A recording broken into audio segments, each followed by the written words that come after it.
Boa noite, como é que você está? Seja muito bem-vinda, é um prazer enorme ter você aqui. Hoje a gente vai trazer um tema que é super interessante, como a FIV e a andrologia podem ajudar casais com problemas na fertilidade.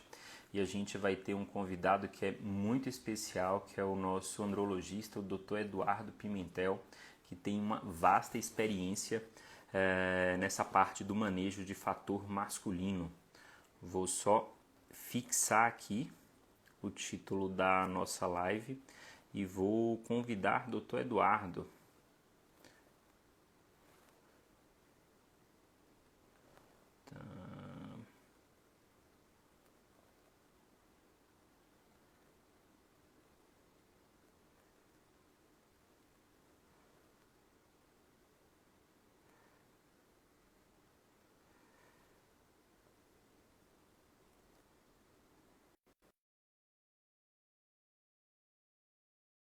Sou especialista em reprodução Doutor Murilo Oliveira, assistida. boa Grande noite. Dr. Eduardo, que prazer enorme ter você aqui.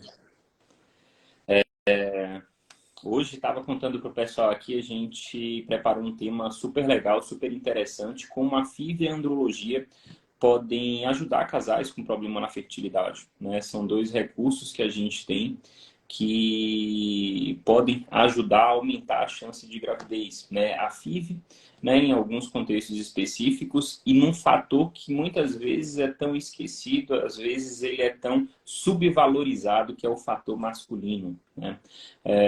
Eu vou só me apresentar, às vezes tem uma pessoa nova que está por aqui. Eu sou o Dr. Murilo Oliveira, sou especialista em reprodução assistida e meu foco é sempre ajudar pessoas a construir famílias, e família é muito mais do que ter um filho, né? O filho, geralmente, eu costumo falar que ele vem para fortalecer uma unidade que já existe, e é muito importante ter isso em mente, né? Para quem não conhece o Dr. Eduardo, ele é urologista com foco na andrologia, que é a ciência que avalia a fertilidade masculina. E aí eu vou deixar você se apresentar um pouquinho, doutor Eduardo, falar um pouquinho da sua Bom, experiência aí, Murilo, desses boa anos noite. avaliando o fator Boa noite masculino. a quem está nos ouvindo.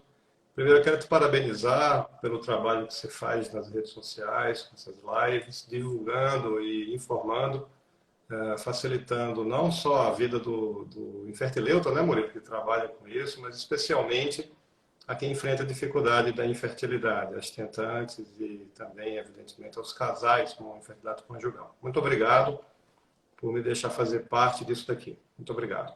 Bom, eu já fui apresentado, eu sou Eduardo Pimentel. Ah, Resumidamente, eu posso dizer que eu estou graduado há 30 anos, acabei de completar 30 anos de formado, dos quais, com muita satisfação, 25 anos dedicados à urologia e uns 20 anos à andrologia.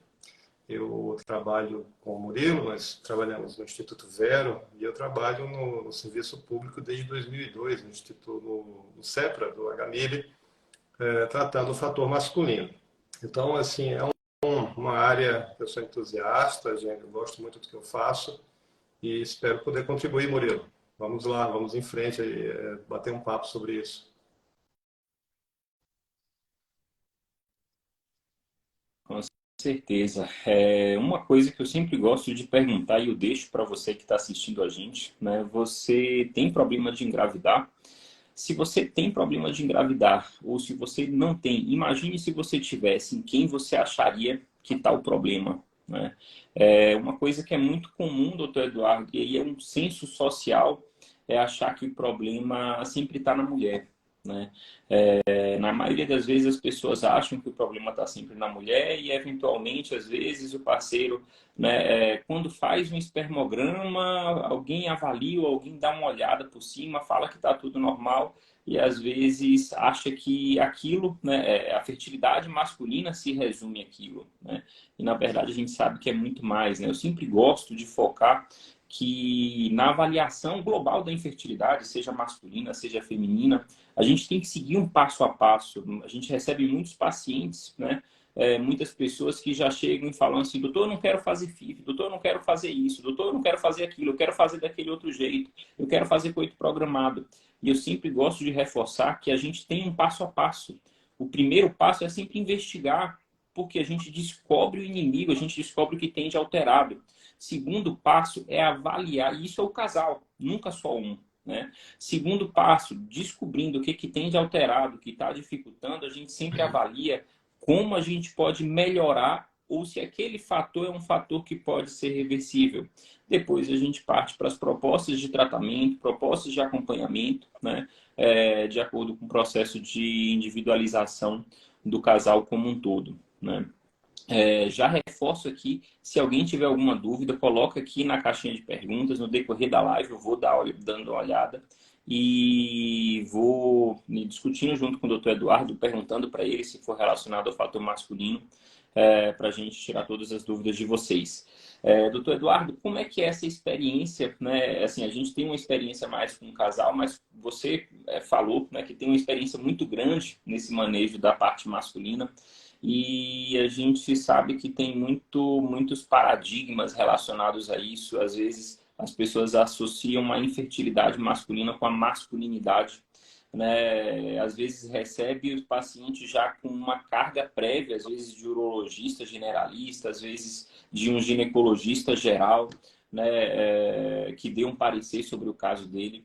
Como é que é receber esse parceiro? Como é que é dar o Bom, Murilo, diagnóstico? Como é que geralmente essas primeiro é pessoas importante recebem eu isso? assim esclarecer que eu dei muita sorte na minha profissão, porque eu atuo fazendo a parte de tratamento de fertilidade masculina em dois locais, tanto público como privado, em que os colegas ginecologistas respeitam demais o papel do andrologista.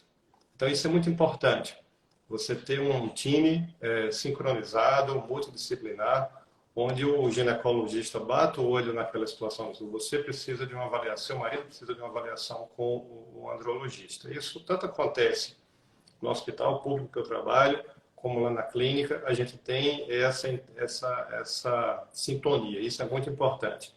Mas respondendo à tua pergunta, apesar de toda a evolução cultural que nós estamos vivendo, a toda essa vamos dizer, assim, perda, né, dessa masculinidade que eu não vou chamar de robusta, né, onde a gente está se tornando mais evoluído nesse sentido, ainda temos socialmente e culturalmente aquela coisa de confundir fertilidade com masculinidade, virilidade, são coisas totalmente diferentes. Não é?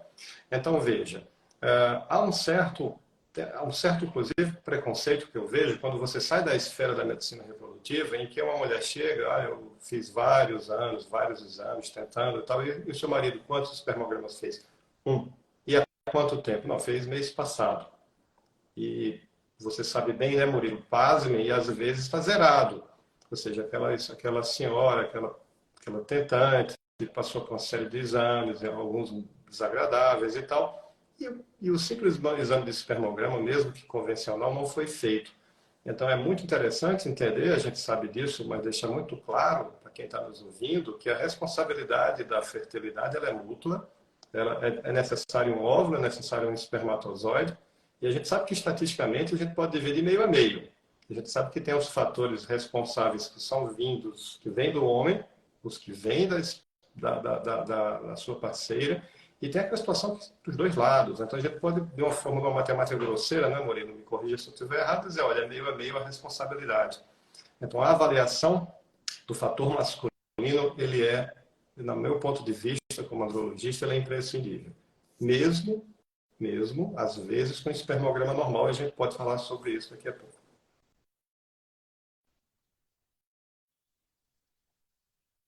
A gente vai falar um pouquinho mais para frente, né? Até porque será se um espermograma único normal quer dizer que está tudo normal, né? A gente vai discutir essa pergunta aí um pouquinho mais para frente. Agora, doutor Eduardo, também, né, tem eventualmente aqueles casos em que, pela pressão, né, do próprio homem com ele mesmo, às vezes ele não consegue colher espermograma, às vezes ele se sente constrangido com aquele ambiente, né? Isso, assim, é relativamente frequente. Como é que o senhor vê esse relato? E, assim, principalmente porque, às vezes, o homem ele vai sozinho na consulta com você. Às vezes, a mulher não vai, então ele se sente mais confortável para se abrir, para Eu vou te conversar e falar falar como algumas médico e vou te peculiaridades. falar Como como é que é essa paciente, questão da porque eu já colhi coleta? espermograma.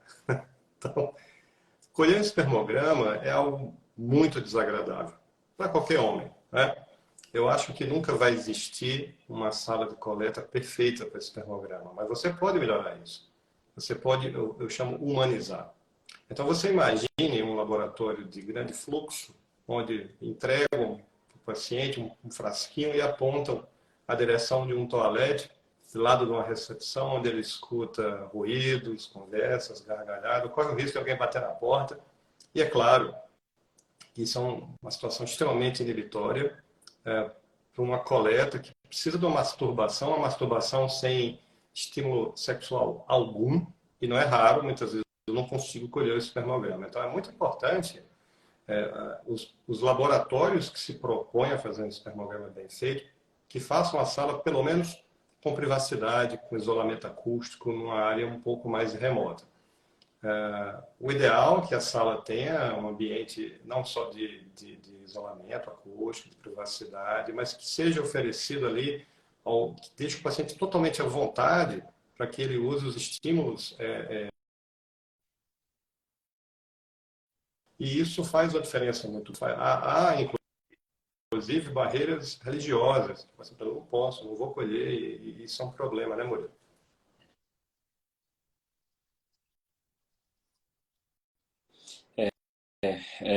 Uma das coisas que a gente faz aí, assim, a gente faz o nosso serviço a depender, porque pode ter limitação da análise também, fazer a coleta domiciliar, né? Uma coisa que facilita muito, às vezes o parceiro colhe no seu ambiente, no seu contexto, né? E traz essa amostra para a clínica. Então, às vezes, isso facilita. Eu também faço periodicamente, né? A gente trabalha com isso, então a gente vê o lado negativo e isso acaba influenciando. Então, periodicamente, eu também colho o espermograma. E uma das coisas que lá no início, né, me constrangia um pouquinho, por exemplo, às vezes ter que mostrar para uma atendente, né, mulher aquele pedido e às vezes a pessoa falava alto, o senhor vai colher o espermograma, e aí o laboratório todo escutava, e você, peraí, fala baixo, né? Ninguém precisa saber que eu estou vindo aqui colher o espermograma e que eu vou para uma sala fazer a coleta, né? Então é muito importante essa descrição e a gente, né, como trabalha no mesmo serviço, a gente tenta sempre prezar por essa privacidade e dar algumas opções, né, para o homem se sentir confortável, né?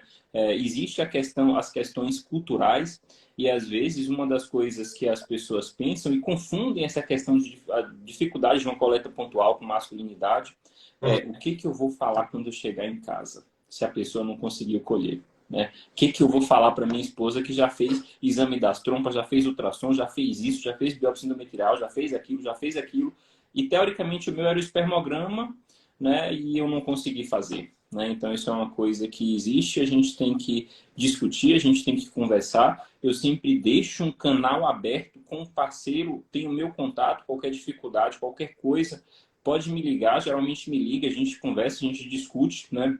E mais importante do que isso também, doutor Eduardo, é as pessoas saberem que é relativamente comum.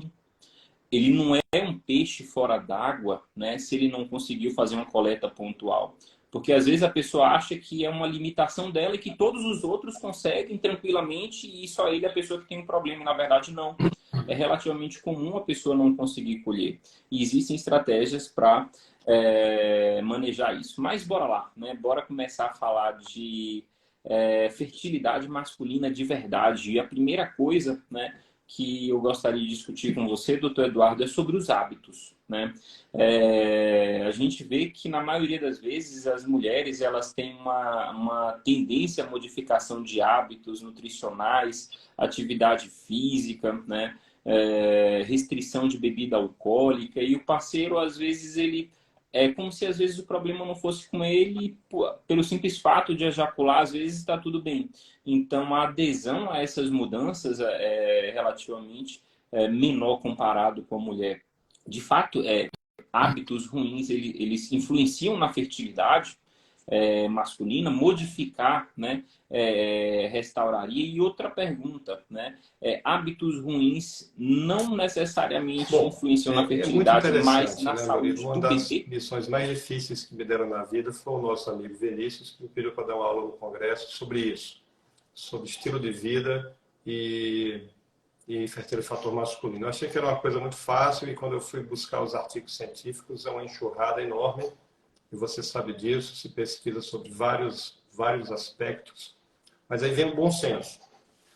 Quando a gente inclui hábito de vida, a gente tem que falar de tudo ao nosso redor, né? Que vai desde como eu durmo, do que eu me alimento, quais são as drogas que eu consumo, estou incluindo álcool nesse contexto, drogas medicamentosas, inclusive.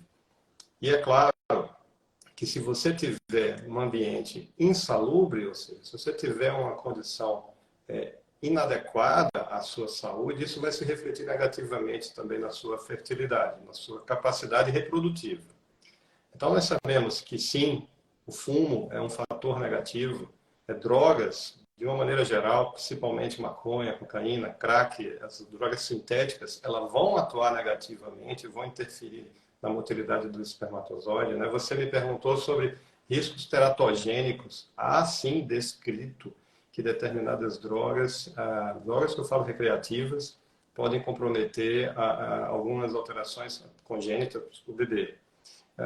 O estilo de vida sedentário e uma alimentação desregrada, você sabe tão bem quanto eu, que se a gente entrar numa sala, num congresso hoje de medicina reprodutiva, que lá vai se discutir fator masculino, o que é que vai falar, Murilo? Vai falar de estresse oxidativo, fragmentação de DNA. Traduzindo para quem está nos escutando, quanto mais insalubre, quanto mais tóxico for aquilo que eu respire, que eu coma, que eu beba, ou aquilo que eu faço com o meu corpo, maior o dano das moléculas do meu corpo vão sofrer. Isso também no espermatozoide. Mesmo um espermograma muito bonito, às vezes, você tem um espermatozoide com pouco poder reprodutivo, porque ele sofre esse estresse oxidativo. Então, é claro que se eu estou tentando engravidar, não estou nem falando de um casal que está com fator de infertilidade, ou seja, já tem um ano tentando, já tem um diagnóstico. Vamos tentar ter um filho. Imediatamente mude seus hábitos, né? Beba menos, pratique mais atividade física, deixe o seu prato colorido com todo tipo de alimento, ou seja, diminua a química que você está se alimentando. Isso, não tem a menor dúvida que isso vai ajudar, e principalmente para quem está enfrentando e tratando uma infertilidade conjugal.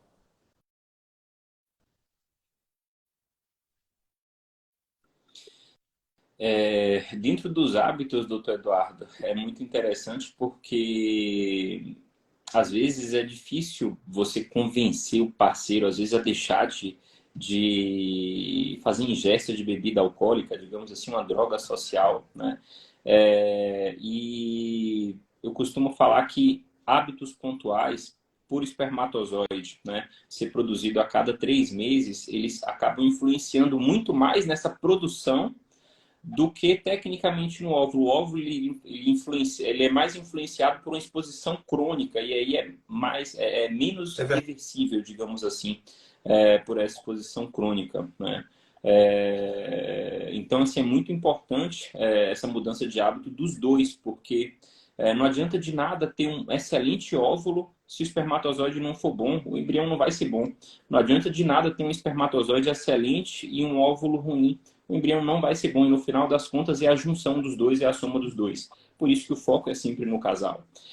Atividade física, né, uma coisa que influencia também. E uma pergunta que eu sempre recebo, né, doutor, né, eu gosto de pedalar, né?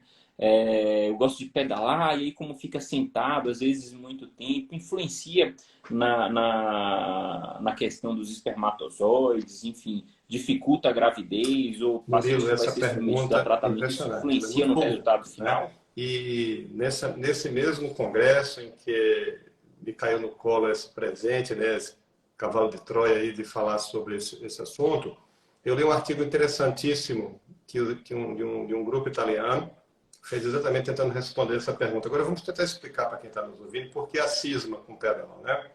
Então, assim, nós sabemos que o testículo, diferente do ovário, ele é fora, ele é externo, ele fica fora do corpo para ser mais fresco, para ser mais frio. Ele, para funcionar bem, tem que ter uma temperatura um pouco mais baixa do que o abdômen, por isso que está ali fora do corpo. Aí, claro, vem a pergunta, puxa, se eu ponho ali uma roupa, se eu pedalo, o testículo fica ali espremido entre as pernas e o selim da bicicleta e tal, Isso vai elevar a temperatura, evidentemente. E isso pode trazer uma alteração. Será que é verdade? Bom, veja, o trabalho que foi feito foi com voluntários onde eles puseram sensores térmicos. Olha que interessante. No selim, no testículo desses pacientes, eram homens com espermogramas perfeitamente normais.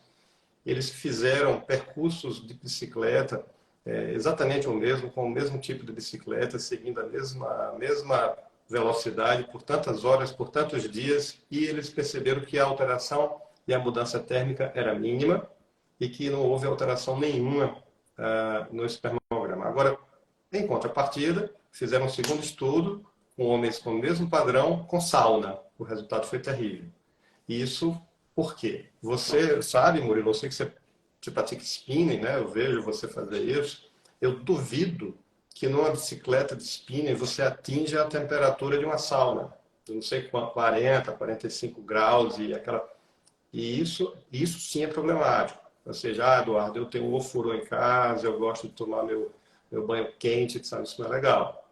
Também a sauna, com regularidade, é algo que pode atrapalhar. E aí vem a pergunta, e por que todo mundo que faz isso, usa sauna ou furor, não tem uma resposta negativa no sêmen?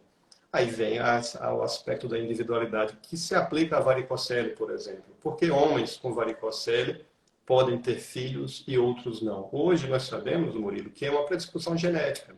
Eu, por exemplo, sou portador de varicocele, eu falo isso para os pacientes, eu falo da minha intimidade, eu não tenho infertilidade, eu nunca operei minha varicocele porque não foi preciso. 20% dos homens têm varicocele, a metade vão ter infertilidade. E isso se aplica à temperatura também. Mas a bicicleta, a gente pode ficar tranquilo. Eu prefiro o paciente pedalando, tendo um bom hábito de vida, tendo uma vida saudável, do que, por exemplo, não, eu vou tomar uma cerveja, depois eu vou para uma sauna. Isso não é bom, né?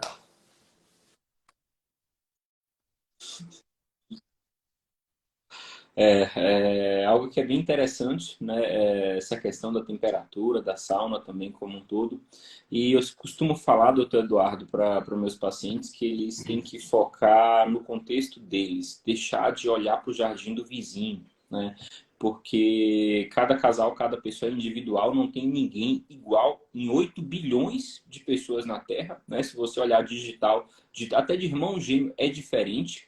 E às vezes, né, aquilo para quem está com dificuldade era a peça do quebra-cabeça que estava faltando para conseguir.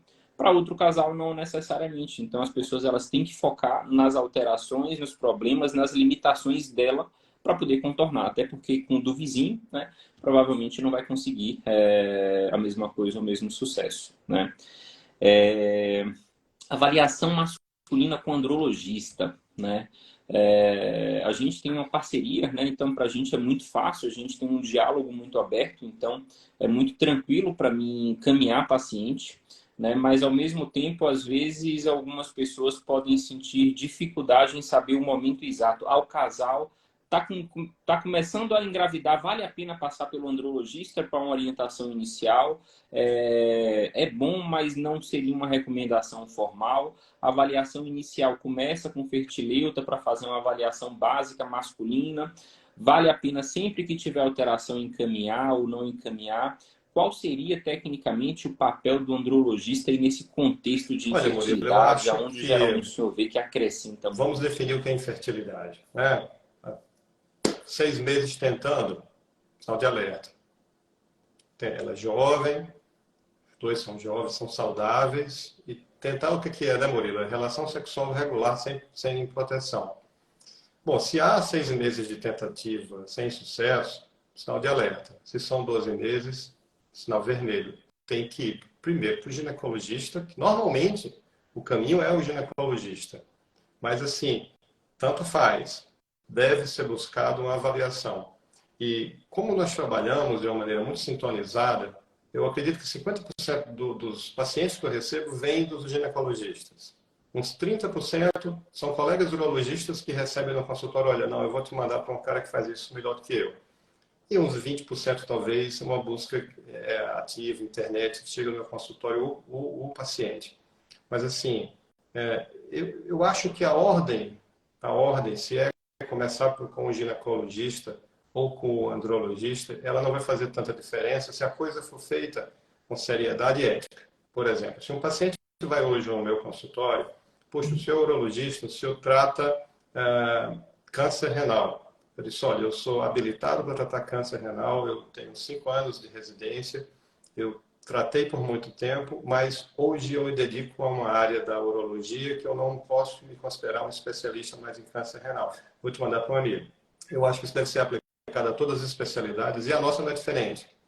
Assim, eu acho que qualquer ginecologista e qualquer urologista, falando como sou presidente da Sociedade de Urologia do Distrito Federal, todo e qualquer urologista ele está habilitado para tratar uma infertilidade masculina. Agora, será que todo urologista ele está muito bem capacitado e pode ser considerado um especialista no assunto? Isso faz uma diferença muito grande. Então, num momento de rastreamento, ok, no momento em que a coisa é feito um diagnóstico, olha, é um pouquinho mais complexo. Eu acho que, em respeito ao tempo biológico das mulheres, não se pode perder muito tempo. Eu acho que é o momento de dar start, ela vai para o gineco, especializado no assunto, e você vai para o urologista, que no caso é um andrologista especializado em medicina reprodutiva. Eu acho que, dessa forma, as coisas rodam muito bem.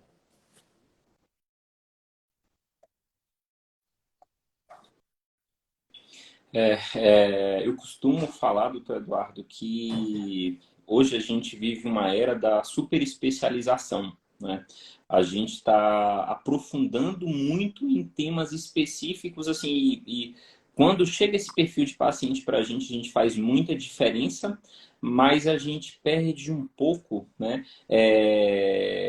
Outros tipos de visões, né? Por exemplo, ginecologista generalista, né? Eu sei porque eu sou ginecologista também, fui ginecologista, né? Generalista, hoje eu sou ginecologista, mas sou especializado na fertilidade. E eu vejo muitas vezes uma condução, às vezes um pouco inadequada, né? Ou às vezes o ginecologista geral, por não se aprofundar muito no conhecimento e não ter formação nessa parte de fertilidade, né? Às vezes segurar um pouquinho a paciente, demorar um pouquinho mais para encaminhar, né? E eu tenho um privilégio muito grande de poder discutir casos, mesmo que às vezes informalmente, com você, e isso melhora a minha experiência na andrologia, né? E melhora a ponto de eu encaminhar mais, né, pacientes, porque a gente acaba vendo alguns casos, às vezes, que são peculiares. Por exemplo, tem pouco tempo que eu recebi um paciente, né, que já tinha passado por outro colega e tinha uma concentração um pouco mais reduzida. E aí, quando eu bati o olho, eu falei, peraí, alguma coisa aqui não está bem. O eixo hormonal dele não estava funcionando muito bem. O que, que eu fiz? Um encaminhamento. Por quê? Provavelmente o tratamento dele seria para FIV mesmo, fertilização in vitro. Mas mais do que isso, né, pela sua experiência, às vezes, você consegue avaliar se existe uma chance em um futuro próximo aquele rapaz, aquele homem parar de produzir espermatozoide porque o eixo hormonal está parando de funcionar. E aí a gente faz uma preservação da fertilidade masculina profilática. Porque depois que isso acontecer, geralmente é banco de sêmen, né? Então, esse tipo de discussão e de conhecimento faz a gente encaminhar mais, porque a gente sabe que existem diagnósticos e isso pode modificar o curso de vida daquele ser, daquele homem, da fertilidade dele. Então não é nunca somente sobre fazer Isso é tão tratamentos, é sobre importante, esse isso que você olhar global falou, dentro das que nossas não, além especialidades. desse fator, eu citaria mais dois aspectos, dois fatores. Primeiro, entender por que o espermograma está alterado. Assim, precisamos entender que há uma possibilidade, há uma chance de 40% de não se achar a causa, mas existem doenças sérias que levam à alteração do espermograma. Tá? Eu posso, este ano, agora em janeiro, lá na clínica, no Instituto Zero, foi feito um diagnóstico, fiz um diagnóstico de câncer de testículo. E como foi que esse diagnóstico foi feito? Através de um espermograma. Mas, peraí, Eduardo, mas como? Pois é, porque câncer de testículo é causa de infertilidade. Então, o que fez o homem ir ao urologista, ao andrologista, foi a sua alteração espermática. No exame, opa, tem algo alterado aqui, muito mais sério. Isso é uma coisa muito importante. Então, existem doenças que podem ser tratadas, doenças graves graves como essas, que podem ser curadas, 99% de chance de curar com uma cirurgia, foi o que aconteceu com ele, está curado. Um fator masculino que pode ser curado através de uma cirurgia de uma varicocele e ser desviado do laboratório, aquele casal, poxa, houve uma concepção natural, não foi preciso usar o laboratório, ou às vezes mudar a complexidade, né, Murilo? Você falou uma coisa tão interessante, eu estava aqui ouvindo, eu quero fazer o tratamento assim, eu prefiro assim. Nós não, medicina reprodutiva, ela não é um cardápio de restaurante que a gente abre, eu quero fazer isso, eu acho bonitinho, isso aqui, não. A gente adequa o tratamento aos fatores de idade, de complexidade dela e dele e tal. E às vezes, investir no fator masculino antes do tratamento, duas coisas podem acontecer. Você mudar a complexidade com uma coisa mais simples, ou até mesmo você melhorar o prognóstico daquele tratamento. Ou seja, mas puxa vida, eu passei pelo andrologista, ele me fez uma cirurgia de uma tal de varicocele, eu fiquei 6 meses esperando, acabei tendo que fazer a FIV, mas fez a FIV com um sêmen de melhor qualidade, e isso faz uma diferença muito grande, é tratar o fator masculino antes da FIV. Então, na minha concepção, o espermograma alterado é igual a consultório de urologista, de preferência de um urologista especializado em medicina reprodutiva. É como eu penso. E isso pode fazer a diferença, não só para o tratamento, mas para a vida do paciente.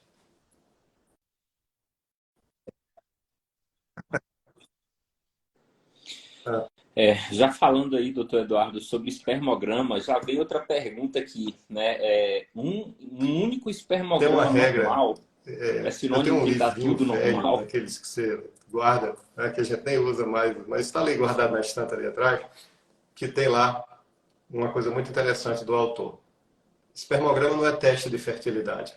Olha que interessante. Espermograma é uma ferramenta para entender o porquê da infertilidade. Então, quando a gente vai estudar espermograma, a primeira regra é que nós nunca nos baseamos em um só. E segundo, a gente tem que ver se aquele laudo está sendo dado por um laboratório confiável. Porque muitas vezes a gente abre o exame e ele está respeitando protocolo que já foi abandonado desde 2010. É claro que, puxa vida, eu não sei você, mas eu nem olho mais. Eu ponho para aqui de lado, mas esses exames não me servem. Vamos pedir outro para a gente ver o que está acontecendo. Então, a ideia é nunca se basear no único exame, checar a qualidade do laboratório, ver se é um laboratório que está nos dando informação confiável e ver se essa alteração se repete.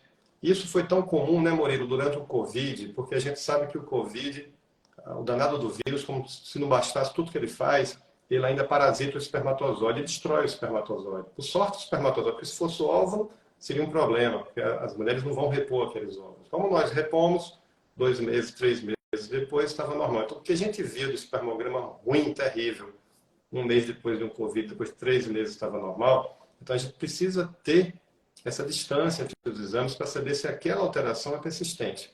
Então é isso, a gente nunca se baseia num único exame, a gente tem que ficar atento à qualidade do laboratório para ter certeza do que a gente está vendo.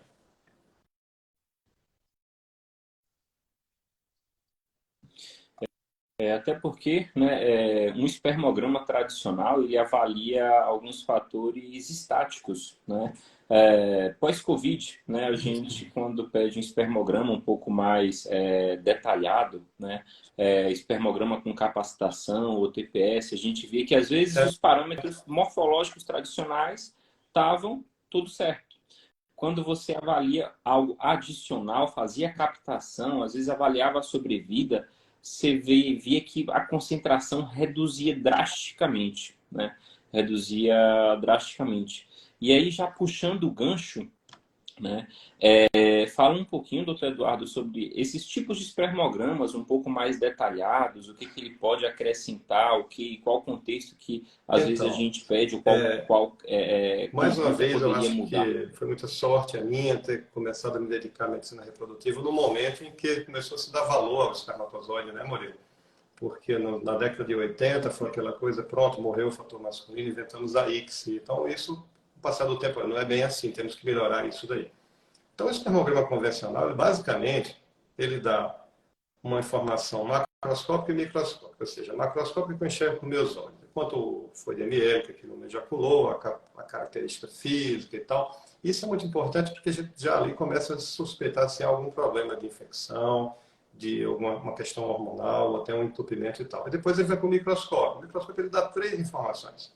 Número, velocidade dos espermatozoides e formato dos, ou seja, o desenho, o shape, o formato dos espermatozoides. Isso é um espermograma normal, Murilo. Então, mas, como você bem disse, às vezes ali nas entrelinhas, escondido, tem alterações que o espermograma convencional não vai ver. E aí você pode processar esse sêmen e fazer um recuperado, como você disse, que seria filtrar essa quantidade de espermatozoide que esse homem ejacula. E o que o meu paciente entendeu, eu chamei o pelotão de elite. Tá? Você tem uma maratona, você que é corredor, atleta, tá ali um monte de gente brincando, mas tem um pelotão de elite ali na frente. Quem vai ganhar aquela prova é o pelotão de elite, alguém dali.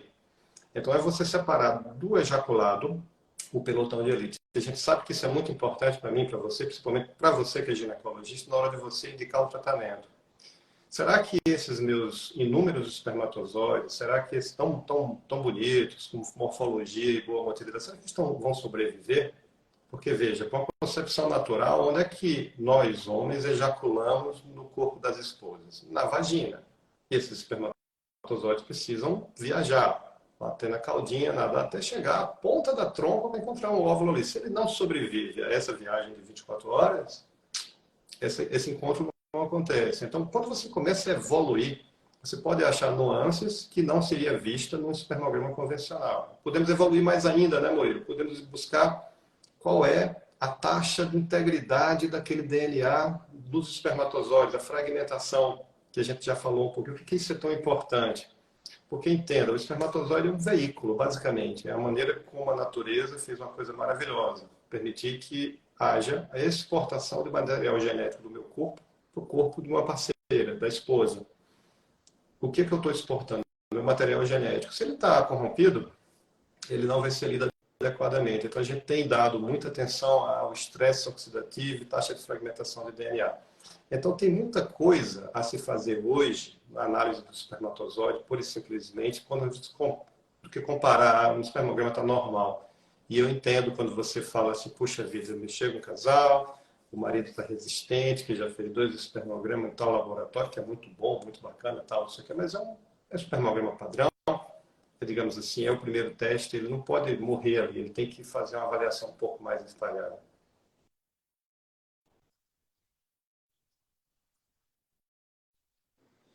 É, um exame também que é esquecido, né, doutor Eduardo, é a espermocultura, né? Que pode também modificar, né, a qualidade desse sêmen, a qualidade dos espermatozoides, muitas vezes é esquecido de avaliar. E não é exame E eu já feito vou, em clínica de assim, medicina pode reprodutiva, comentar um né? É um pouquinho exame feito sobre em isso também, laboratório, né? né? É, no laboratório comum. E o que é interessante é que as pessoas, e aí eu já falo com antecedência, que isso não é uma IST, não é uma infecção sexualmente transmissível.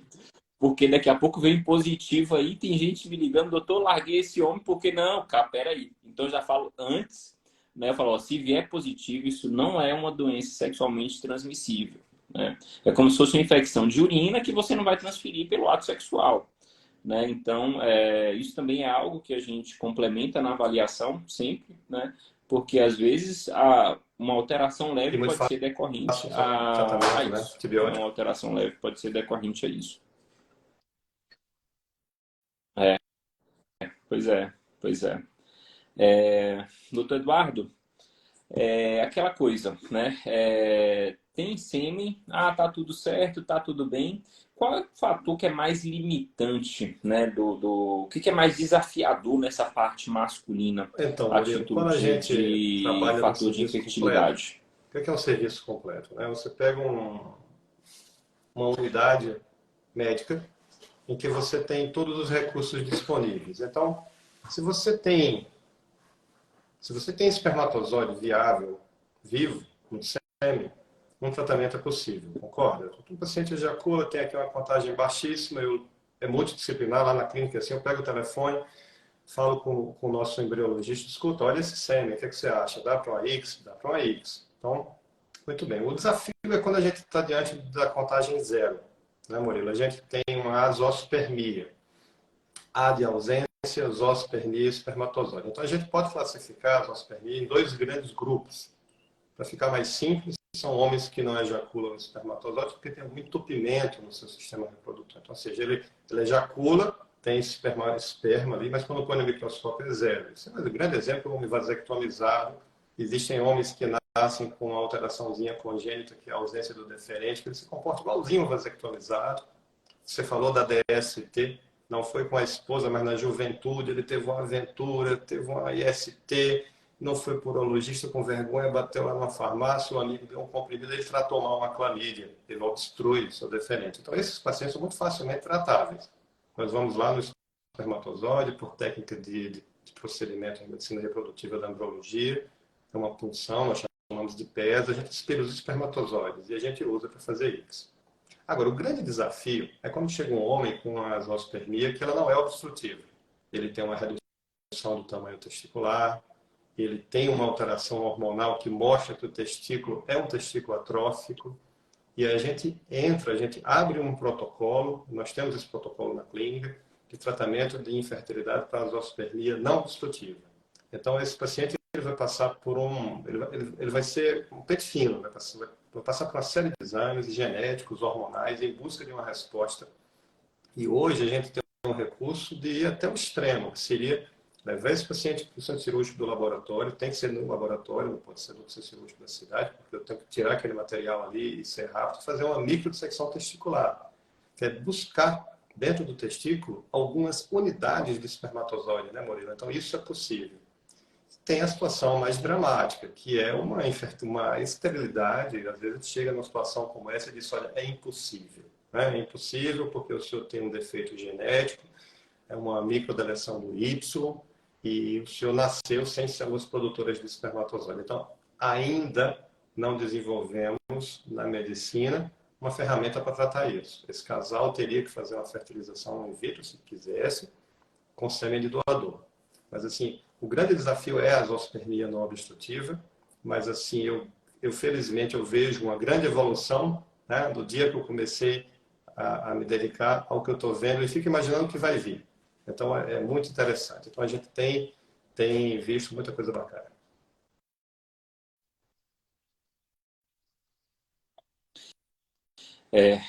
A microtese, né, é algo que veio, assim, é um recurso que a gente tem. Felizmente, a gente não precisa utilizar com certa frequência, né, mas é um recurso adicional para aqueles pacientes que têm um baixo prognóstico, uma baixa chance, digamos assim, porque se a chance for alta, provavelmente na punção, né, na PESA, que a gente chama, geralmente vem espermatozoide.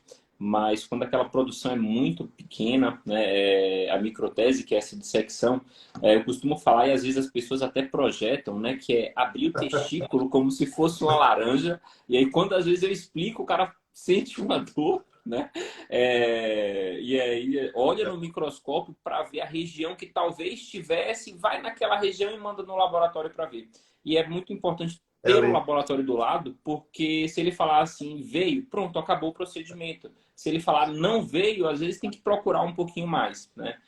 A gente tenta procurar um pouquinho mais para tentar ao máximo, né, fazer com que as pessoas tenham filhos com a própria genética. E aí você falou sobre a doação masculina, né? O nosso, assim, inicialmente, o foco é que as pessoas engravidem espontaneamente. Apareceu um obstáculo, a gente parte para tratamentos, né, para aumentar a chance de gravidez. Apareceu um obstáculo e a gente não consegue utilizar um gameta do casal, ou o óvulo ou o espermatozoide. A gente parte para o banco de sêmen ou banco de óvulos se o contexto for feminino. Então, eu costumo falar que a nossa primeira opção é sempre fazer com que as pessoas tenham, né, filhos com a própria genética, mas o processo de doação veio para suprir e superar uma barreira que existia e permite casais vivenciarem a gestação, mulheres terem partos, né, viver todo esse momento e ter um filho, até porque filho ou filha não está necessariamente relacionado à genética. A gente vê muitos pais de filhos geneticamente que não são pais. E o contrário também. Pais e mães de filhos que talvez não tenham genética, filhos adotivos, e exercem essa função familiar muito grande, porque paternidade e maternidade está muito mais relacionado ao amor, né? Ao amor que aquele casal tem pela criança em si, né? Mas uma coisa que eu vejo, eu não sei se você tem essa mesma impressão, doutor Eduardo, é que às vezes os homens, eles são um pouco mais resistentes a esse processo de doação, né? Às vezes a impressão que eu tenho é que os homens, eles têm um pouco mais de resistência. Não sei se você tem uma opinião formada sobre isso, né? Mas provavelmente eu já vou guardar aqui a pergunta, que semana que vem vai ter uma live com o Flávio, né? Que é nosso psicólogo. E aí a gente vai discutir aspectos psicológicos. Eu já vou deixar essa pergunta aqui que eu quero Bom, eu escutar acho dele que também, de porque nós dois, eu acho que o tem de Flávio ele vai impressão. ter a resposta precisa. O Flávio é nosso psicólogo, né? Mas assim, eu penso assim, sabe, Murilo, eu nunca tive uma percepção sólida do que é mais comum. Eu vejo de tudo. Eu já vi ela não se sentir confortável com a doação do espermatozoide, eu já vi ele não se sentir, os dois abominarem isso. O grande trunfo do infertileuta é que a infertilidade não põe a saúde do casal em risco. Eu sempre digo, ninguém vai fazer nada aqui que vocês não admitam, que vocês não aceitem e que não seja confortável emocionalmente e fisicamente. Então, isso é uma coisa muito bacana. Às vezes, um colega ginecologista, urologista, que lida com outra coisa, eu tenho muito amigo que trata câncer urológico. Ah, não, o que você faz é firula, cara, você mexe com medicina reprodutiva. E nós dois sabemos o nível de angústia e estresse que é uma infertilidade conjugal, às vezes que passou por duas tentativas e o sofrimento que envolve esse casal. Então, eu respeito muito o posicionamento, né? Hoje em dia, quando eu começo uma abordagem, vejo que aquele casal vai para uma X, eu digo, olha, vocês têm alguma barreira emocional, cultural, religiosa, porque isso é muito importante que a gente trabalhe de uma forma muito que a gente não perca esse laço de confiança que o médico tem que construir com o seu paciente, né?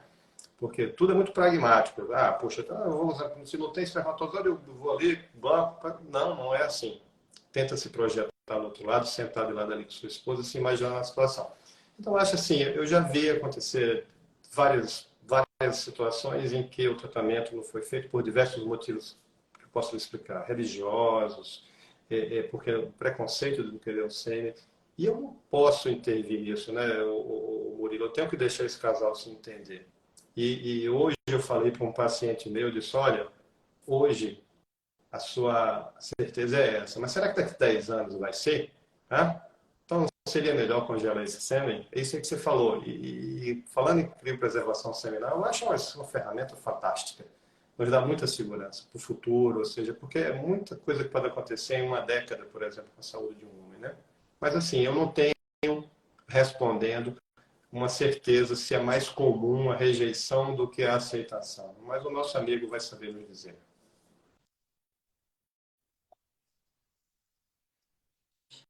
Até porque, doutor Eduardo, o tratamento ele não emana a obrigação de fazer, o Sim, tratamento ele não emana da gente, ele vem sempre do casal, né? Tudo na vida, tudo que a gente escolhe tem um preço a se pagar e a gente tem que avaliar, né, o custo-benefício das escolhas e do preço, né? Como eu falo para todos os pacientes, tem casais que falam assim, ó, doutor, é o seguinte, né? Quero ter um filho, né? Se não fosse por isso eu não estava aqui, mas se eu não tiver, eu vou viajar com meu parceiro, a gente vai ser feliz do mesmo jeito.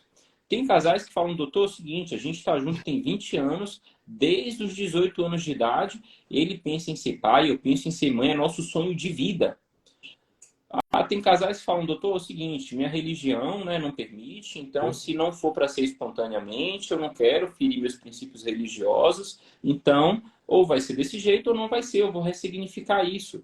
Então, assim, isso tem questões que fogem à parte, digamos assim, médica, técnica, biológica, né? Então, a decisão em fazer e o que fazer sempre vem do paciente. A gente simplesmente investiga, coloca as cartas na mesa, fala para o paciente, né, chances, quais dificuldades, os problemas futuros, e o casal decide o que vai fazer, né? E o casal decide o que vai fazer.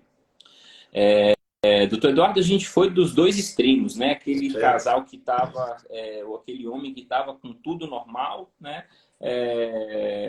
Para o Sim. que estava zerado, e aí tem aquelas alterações que são limítrofes. Ah, tem uma pequena alteração na concentração dos espermatozoides, tem uma alteração pequena na morfologia, né? Que são considerados fatores masculino leves, né?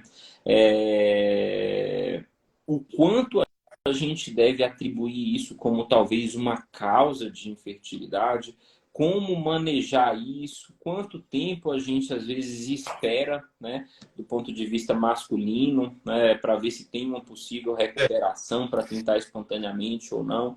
Isso é um fogo cruzado, viu? Mas enfim, estou botando então, você Murilo, aí justamente para talvez dar uma seja resposta para o essa, pessoal aqui. assim, aquela resposta que não há um padrão, né? E do mesmo jeito que você fala que é legal poder trocar, aprender um pouco de andrologia, conversar comigo, eu tive a oportunidade, teve um momento na minha profissão que eu disse, eu preciso aprender o que eles fazem. Eu trabalho com esse pessoal, eles ficam falando um monte de sigla no meu ouvido, e você sabe que eu fiz uma pós-graduação de medicina reprodutiva, cuja o conteúdo foi 90% ginecologia.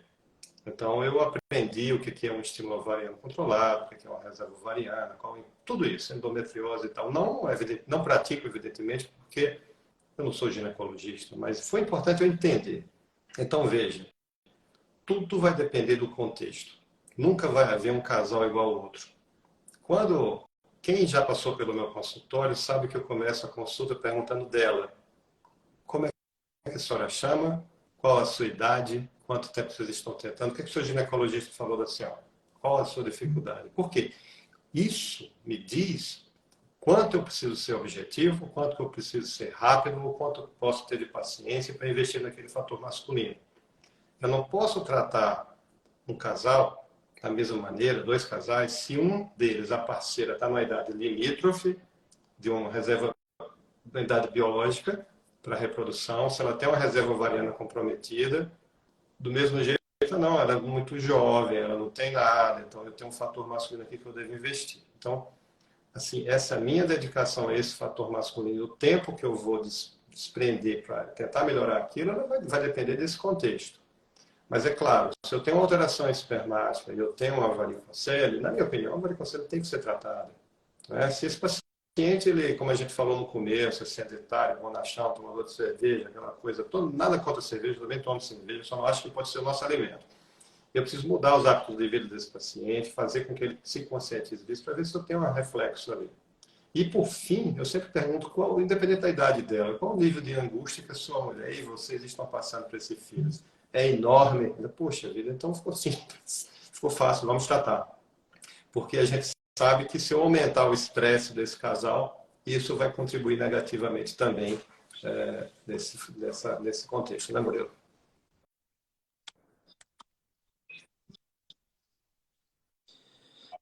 É uma coisa que sempre fala muito Sim. para a gente, né, doutor Eduardo, é o tempo de tentativa, né? Eu costumo falar para os meus pacientes, né, para os nossos pacientes, que existem termos técnicos da medicina falar que não sabe, né? E a gente não sabe de tudo. E uma coisa que às vezes guia a gente é o tempo, porque existem fatores que não são impeditivos de gravidez espontânea. Esses fatores masculino leves são alguns deles, né? A gravidez espontânea pode vir a qualquer momento, né? Mas aquele casal que está tentando há 3 anos e Ah, não consegue, peraí, talvez tenha alguma outra coisa que a medicina não consegue avaliar, a gente não consegue Murilo, enxergar, eu mas tive tecnicamente em há três muito tempo, anos eu era não para a me lembro mais gravidez vir. deles. Foi no hospital público. Um casal muito jovem. Eles casaram muito cedo. Casaram com 23 anos. Eles estavam tentando há 7 anos. Quando eles chegaram lá no ambulatório, ele foi puxando o espermograma. Ele pôs na minha frente uns 15 espermogramas. Todos alterados, com alterações. E é outra coisa que as pessoas não entendem. Ah, melhorou um pouquinho. Não. Baixa contagem, uma morfologia ruim, motilidade ruim. Você pode oscilar, mas a alteração está ali. 15. Aí eu falei, puxa vida, não precisa mostrar mais nada não, pode parar.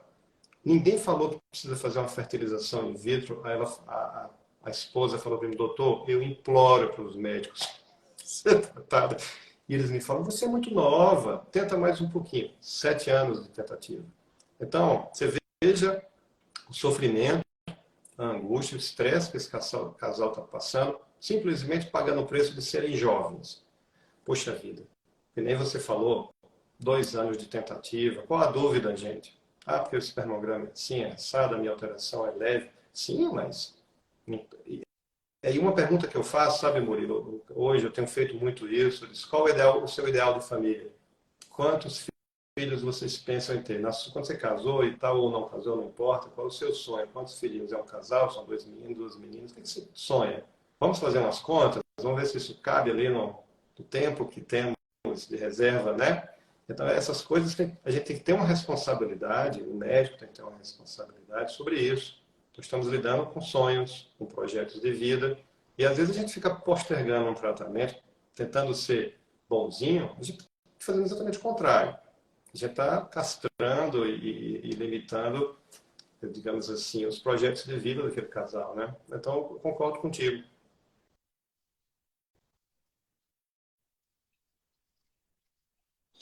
E assim, eu não estou nem entrando no mérito de falar da investigação incompleta, né? Que é algo que a gente pega com certa frequência, assim, como você falou acertadamente, 30% dos casais que têm dificuldade de engravidar, o problema está só na mulher, 30% está só no homem e 30% está nos dois. Então, um equívoco muito comum, né? Às vezes é o casal fazer É, alguns exames, encontrar um problema, sei lá, no espermograma, pronto, parou por aí. E não avalia a trompa da paciente, por exemplo. Aí você vai manejar, você vai fazer tudo, vai suplementar, vai enfim, né? O parceiro e a trompa às vezes está obstruída. E assim, né, não é que é em vão, mas perde-se muito tempo nesse processo. E quando a paciente tem 25, 26 anos, perder um ano, é muito, teoricamente, talvez é muito. não fosse influir. Mas aos 40, influi muito. Influi muito. Né? Então, não vou nem entrar nesse mérito aí de investigação incompleta, porque sempre tem que seguir o protocolo, sempre tem que ser completo. E sempre avaliar, né? O outro parceiro, ele pode esperar a minha melhora porque é um casal. Então, às vezes, o outro lado, né, ele também tem que entrar no contexto. Então, assim, não é porque eu sou fertileuta que eu avalio só a mulher, não é porque o senhor é andrologista que o senhor olha só o lado do homem. Óbvio que aprofunda mais, mas tem que ter sempre uma E visão não dá global, certo. porque é um casal que anda junto, né? É um casal que anda junto e tem que ser observado todo o contexto. Doutor Eduardo, terapias alternativas, assim, não vou chamar de alternativas, vou chamar de complementares, né? Relacionado à parte masculina, né? A gente sabe que existem algumas, talvez algumas delas um pouco menos estudadas, outras mais estudadas, mas suplementação é uma coisa que tem ganhado cada vez mais evidência, a acupuntura é uma coisa que tem ganhado cada vez mais evidência, né? Terapias nutricionais direcionadas é uma coisa que tem ganhado destaque. Alguns hábitos que reduzem estresse, às vezes, e assim, muito menos praticado, yoga, meditação, essas coisas, né, que reduzem estresse. Como é que o senhor vê esse contexto dessas terapias complementares para a fertilidade Eu masculina, o vejo com muito papel bons delas olhos, ou quando né? Até porque aplicar? nós estamos diante de uma ciência muito jovem, né? Você sabe que a medicina reprodutiva, ela é um segundo da história da medicina. A gente tem, a gente tem muito a aprender sobre medicina reprodutiva. Quando eu falo a gente, é a ciência. E tudo isso que você falou, suporte nutricional e terapia de suplementação, isso vai de encontro àquilo que falou de reduzir estresse oxidativo, então isso é bacana. A acupuntura como uma ferramenta, a gente chama na medicina adjuvância. Adjuvância é tudo aquilo que ajuda. Eu não vou ficar curado com aquilo, mas aquilo está me ajudando. Isso é muito bem-vindo. E isso tem, todas essas abordagens, elas têm uma coisa em comum, que é tentar promover uma melhora no estilo de vida. Então, quando a gente pensa e reflete que tudo isso está mudando aquela maneira de eu viver, de me comportar, como me alimentar e tal, elas são muito bem-vindas, né? eu só tenho um pouco de restrição quando eu vejo coisas muito esdrúxulas, né? Ah, porque eu vou ali para fazer uma energização, tá, tudo bem, não vejo problema nisso. Agora, muito cuidado com certas coisas, sei lá, eu tenho aqui uma composição química que é vendida aqui na internet, que não tem nem rótulo, que ninguém... Isso aí, cuidado, porque nós estamos num mundo que você sabe muito bem que a gente não sabe às vezes o que está consumindo. Então, assim, qualquer droga, qualquer substância que eu for consumir, ela tem que ser por uma prescrição de um médico, no caso de suplementação de um nutricionista e tal, para que a gente não se exponha a riscos tóxicos, né, Murilo?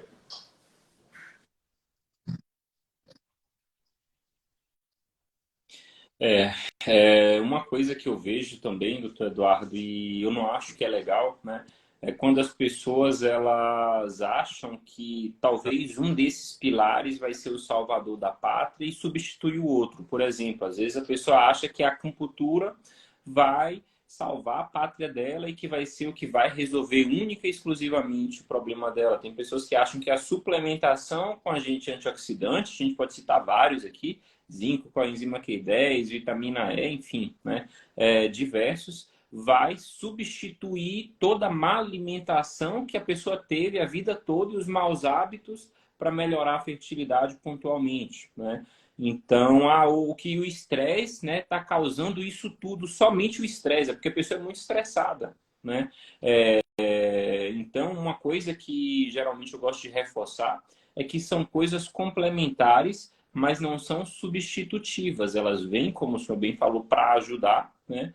Mas não tem um salvador da pátria, é um conjunto de hábitos, né, que vão fazer ter essa melhora e, por vezes, né, precisar de tratamentos, né? Por vezes precisar de tratamentos. Para pacientes, doutor Eduardo, que vão precisar fazer FIV, fertilização in vitro, que é o quê? Fazer uma estimulação ovariana, fazer a coleta dos óvulos, juntar esse óvulo com espermatozoide no laboratório para formar o embrião e transferir esse embrião resultante para a mulher. Né? Tem coisas que a gente pode fazer para melhorar a qualidade desse sêmen, para tentar melhorar os resultados laboratoriais, para poder, né, Então, transferir embriões com maior é muito chance de interessante quando gravidez você nesse olha o processo. tempo, que, assim, eu observei muita mudança ao longo dos anos, né? E hoje, como eu falei antes, né, Murilo, a gente tem muita atenção à qualidade do que aquele espermatozoide está levando. Às vezes você pega um espermatozoide lindo, aspira aquele espermatozoide, o embriologista faz isso e inocula no óvulo, mas ali dentro tem uma estrutura de DNA corrompida e aquela fertilização vai falhar. Então, hoje, a gente entende que quanto mais recente for aquele espermatozoide, ou seja, quanto mais fresco, quanto mais novinho ele for, melhor para essa FIV. Então, ou seja, a gente antigamente pedia para o paciente ficar mais tempo sem ejacular. Hoje a gente já inverteu. A gente considera que 2 dias é muito, é o limite máximo, 2 dias. O paciente, ele, mesmo sem fator evidente, mesmo que tenha uma quantidade de sobra para FIV, uma motilidade, uma boa vitalidade, eu sou partidário do uso da suplementação, né, dos antioxidantes. Você citou alguns aí, eu cito também zinco, a vitamina C, a vitamina E. Existem componentes que a gente pode usar. Ah, mas isso aqui vai garantir? Não, isso aí vai melhorar o prognóstico. Isso aí vai fazer que no dia lá, aquilo que a gente não consegue ver no microscópio, a gente aumenta a chance de estar melhor. Ou seja, eu não consigo selecionar, né? E eu não vou entrar no mérito, porque eu não faço isso, quem faz é um embriologista. Nós já temos, inclusive, lá na clínica, ferramenta, né, Murilo, para tentar escolher espermatozoide com maior integridade de DNA. Não é uma coisa muito complicada, não. Uma plaquinha específica que você põe ali os espermatozoides e os que são melhores, eles conseguem ultrapassar um tipo de labirinto e chegar no canto, esse aqui a gente sabe que tem a melhor chance. Então, assim, concordo, eu sou super favorável a investir no espermatozoide, como preparar aquele espermatozoide com a FIV. Ou seja, aquele homem ele precisa passar por um preparo para aquilo, com uma orientação nutricional, vitamínica, e esse sêmen ele tem que ser instruído, não vai beber faltando uma semana para FIV, na véspera, aquela coisa toda. Não fica também sem ejacular muito tempo, que você vai chegar lá com um sêmen velho. E os espermatozoides, eles, diferente dos óvulos, como você bem falou, que é uma célula robusta, blindada, que consegue sobreviver 40 anos vivo, o espermatozoide não, ele morre com o passar do tempo. Ele tem que ter espermatozoides frescos. Então, essas medidas, elas são muito boas para você, digamos assim, melhorar o prognóstico e o resultado dessa FIV, né? Falando do ponto de vista desse espermatozoide.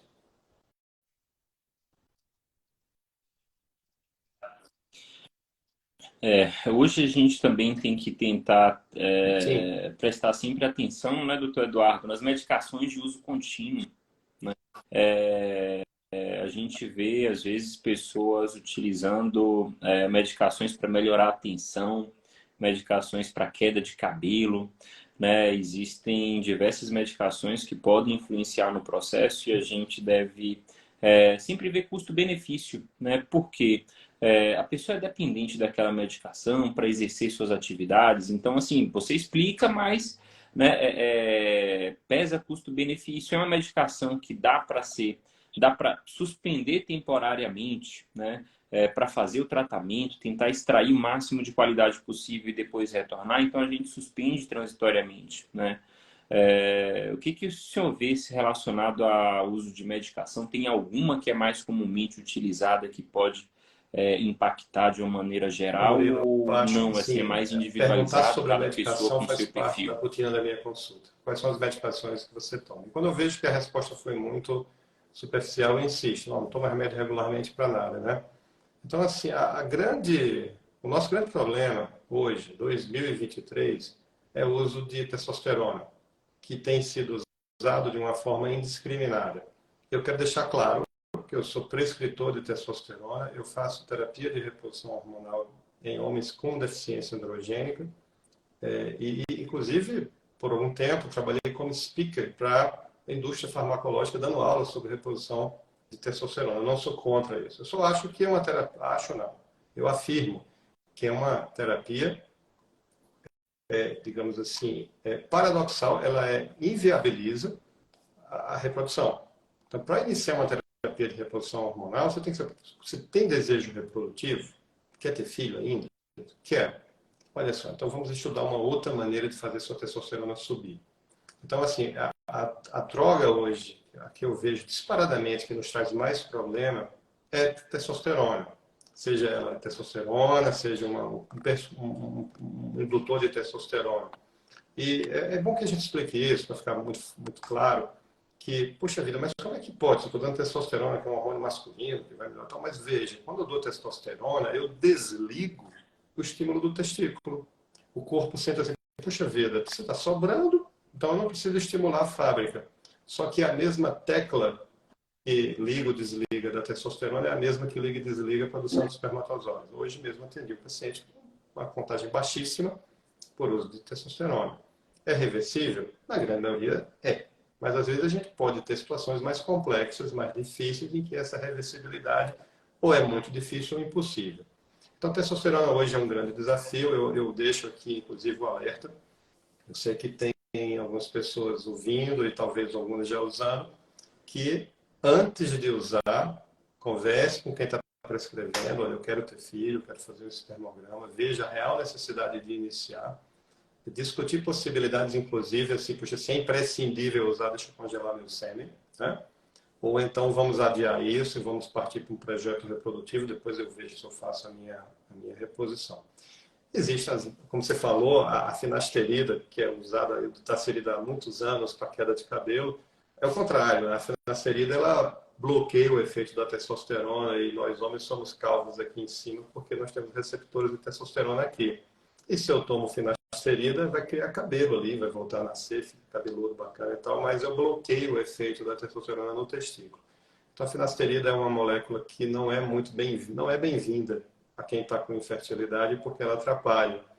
Já falei da maconha, já falei de drogas ilícitas e tal, mas assim, e mais recentemente você citou, não sei se você estava se referindo aos antidepressivos, que tem trabalhos que mostram que o uso crônico de antidepressivo pode aumentar estresse oxidativo, mas aí vem a responsabilidade médica, o que está mais importante ali. Nós não vamos deixar uma vulnerabilidade psicoemocional.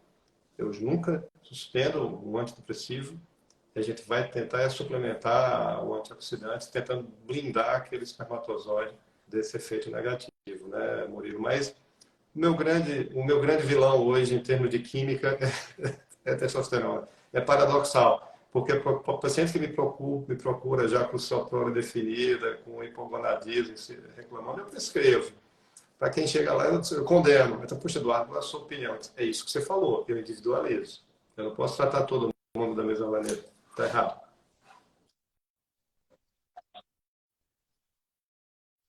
Eu costumo dar mais ou menos um exemplo, né? Assim, você falou que desliga a chave, né? Quando usa testosterona e o testículo deixa de produzir. Um exemplo que eu gosto de dar é que é como se a pessoa viajasse e deixasse o carro parado aqui por um ano. E aí, quando a pessoa volta, né, e bate a chave, tem três opções. Você pode bater a chave e o carro ligar perfeitamente. Você pode bater a chave, o carro ligar, mas o carro Tem que foi empurrar. aquela zoada, né? Ou você pode bater a chave e ele não ligar, né? Então, assim, tem as três opções, a mesma coisa acontece com o testículo. E aí o inconveniente é que quando não liga, na grande maioria das vezes, É verdade. nem extraindo do testículo consegue porque parou de produzir, né? Então é algo que, assim, eu não sou contra, né? Eu acho que as pessoas têm opções desde que sejam esclarecidas e sempre sugiro, né, fazer congelamento de sêmen antes, porque se ele for o azarado que não voltou a funcionar o eixo hormonal e a produção, ele teria uma opção de ter filho com a própria genética a partir do sêmen congelado. Outra coisa, doutor Eduardo, que eu vejo muito comumente, né? Você pergunta as medicações, se usa medicação, não uso nada, e quando você fala em suplemento, aí a pessoa vem com todos aqueles suplementos de que às vezes até prejudica, fitoterápicos, né? Porque às vezes a pessoa acha que é da medicina natural, que é fitoterápico, que isso não vai influenciar negativamente. Na verdade, isso também é medicação, isso é remédio, isso influencia, né? Isso influencia. Então, existem muitos suplementos e muitas coisas naturais. Afinal, a medicação também veio da natureza, né? Que influenciam nessa questão da fertilidade masculina. Você tem alguma coisa ou algum Murilo, exemplo a não. comentar Não, sobre de uma forma muito esses sincera, não. Mas o que eu suplementos? posso te dizer e concordar com você é que a diferença do remédio para o veneno é a dose. A gente sabe disso. E isso a gente aprende na faculdade. Então é bom senso. Às vezes eu estou prescrevendo, vamos fazer uma suplementação vitamínica. Não, doutor, meu marido já está tomando uma ótima, mas junta aí com a do senhor, porque a gente junta, porque a nutricionista já passou essa. Aí eu lembro da nossa amiga, nossa colega, a doutora Cristina, geneticista, em que ela fala, olha, a diferença do antioxidante para o oxidante, normalmente é a dose. Se você meter antioxidação em doses extremas, você pode fazer um efeito contrário. Então, assim, é bom senso, não é porque você está tomando a vitamina importada junto com essa, com aquela outra, vai triplicar a dose, que nós aprendemos isso lá na faculdade que está errado. Você vai ter intoxicações. Você pode ter intoxicação hepática, você pode ter alteração de ferritina, ou seja, de coisas que vão perturbar a saúde e, consequentemente, a saúde reprodutiva. De uma maneira geral, é bom senso. Começar a usar muita química, isso não está legal, né? Então, assim, ou seja, o ideal é que a suplementação ela fosse alimentar.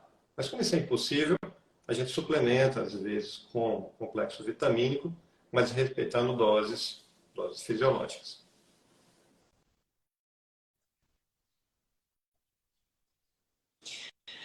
Passou rápido, Doutor que Eduardo, direção, acho olha que aí. a noite foi intensa, né?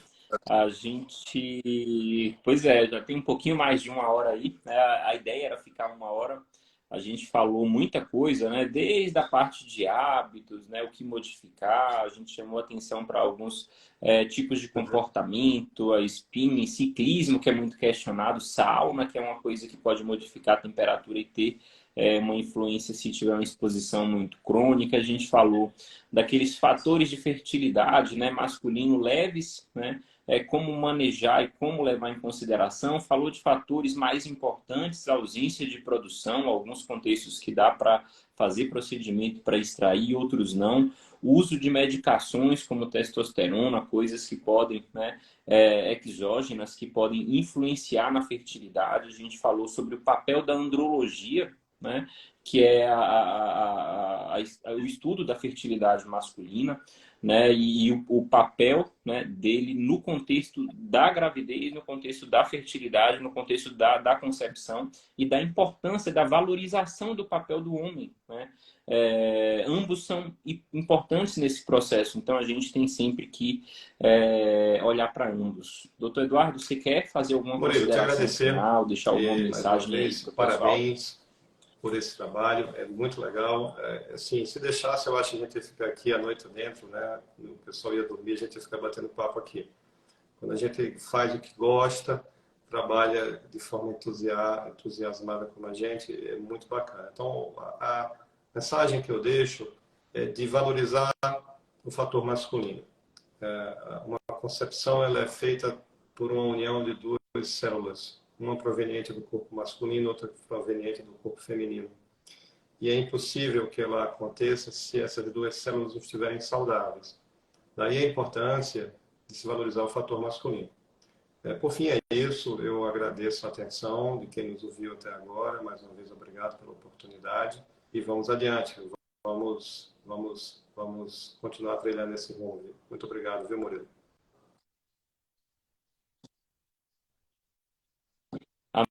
Amém, doutor Eduardo. Acho que é isso, né? A gente tem que tratar pessoas como pessoas, olhar individualmente as pessoas nas suas individualidades, né? Inclusive, às vezes, dentro do casal, a gente trata as pessoas com privacidade, com respeito, entendendo as peculiaridades de cada um e tentando manejar. Uma mensagem que eu deixo, né? Lute pela sua fertilidade, lute pelo seu objetivo. Não olhe para o jardim do vizinho, porque você é uma pessoa ímpar, você é uma pessoa singular, você é uma pessoa única, né? Lute por você, lute pelo seu parceiro, lute pela sua fertilidade, procure profissionais sérios. Se você não tem certeza, procure outras opiniões, não tem nada de mais. O mais importante é você ter a certeza que você está no caminho certo, fazendo a coisa correta dentro do nosso limite. No final das contas, sobre engravidar e não engravidar, eu costumo falar, doutor Eduardo, que a gente sempre vai até um momento. A partir de outra parte, a partir desse momento, desse ponto, a gente perde o controle de tudo, e existe uma força maior, cada um chame do que quiser, que vai dar essa continuidade e vai dar o sopro da vida para fazer com que essas sementes elas se unam, germinam e formem uma criança, né? Que tecnicamente seria o nosso objetivo. Nunca é somente fazer tratamento, nunca é somente investigar. O nosso objetivo principal é que os casais tenham um bebê saudável ao final desse processo. Um grande abraço, obrigado pela participação. Com fé em Deus, a gente vai se encontrar mais vezes. Agradeço você por ter ficado aqui até esse horário com a gente. Tudo de Uma bom, boa noite. excelente noite e só vamos. Um grande abraço, doutor Eduardo.